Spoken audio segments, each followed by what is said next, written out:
Hey everybody, just installed the running boards from EV Base on my Rivian R1T. I wanted to walk you through a few steps of how I did it.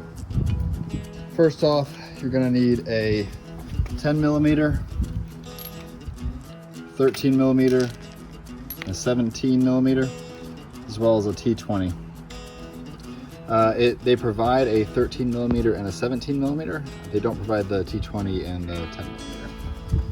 I also had some Loctite that I thought was useful for this application. To install the running board, you're going to end up taking these three panels off. So this is the front, the middle, and the rear. To get those panels off, I'll show you these here. On the front, there's two of the 10mm screws, bolts, and then two of the T20 screws. You'll get those off, and then you can put your flathead screwdriver about here to pop the panels off. There's a few clips, comes off pretty easy. Then I went to the rear one next. The rear one has one 10mm, and that's it. And so it pops off pretty easy. And then once you get that and off, and the middle one is just clips. The back has some lip to it, but it comes off relatively easy as well. So you'll get those three panels off and then install the brackets. So just to show you the clips, you can see this is on the rear panel. There's 1, 2, 3, 4 clips. The middle panel, it's got these lips as well as a dozen or so clips, and then 3 clips on that one with a couple lips. So that's what you're going to be taking off.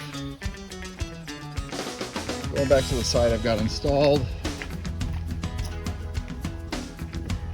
They give you 3 brackets and they label them front, middle, rear. So the bracket looks like this. This is for the driver's side I haven't installed yet. So what they do is this bracket connects to, there's 5 pre-existing holes. They look like this. Left in the frame of the truck, so they don't have a bolt in them. You're going to utilize those for your brackets, and so you'll put this black hardware comes with the step, and then this silver hardware was already on the truck. So you'll end up taking this off, right? Putting the bracket on. I used Loctite on this to put it back in, and then you'll put this guy on here. It's best to hand tighten them first before you torque them down.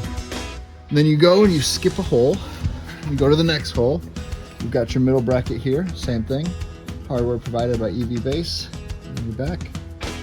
Then you go and there's this guy here in the middle, there's no extra factory hole, but then there's one in the back here. You're going to put that on same way, and that'll leave you with one more factory hole towards the back. So of the 5 holes, you're going to use 3 of them. So from back to front, you've got empty one, utilized, utilized, empty one, utilized. From there, the bracket has a slot, or the step has a slot. This guy here, he's gonna go in just like this. All right, he slides over, he goes in the bracket, and then there's a lock washer, or a regular washer, and a nut. You put that on there. You can see the lock washers in the middle, and then tighten them down. It gives you some flexibility to square them up how you like. I tried to center mine on that little ridge there, come across on the ridge. I think it looks pretty good, and it's extremely functional. I already had my kids test it out, up and down, no problems. Hopefully that's helpful. Feel free to follow us for more information. EV Adventure Outfitter.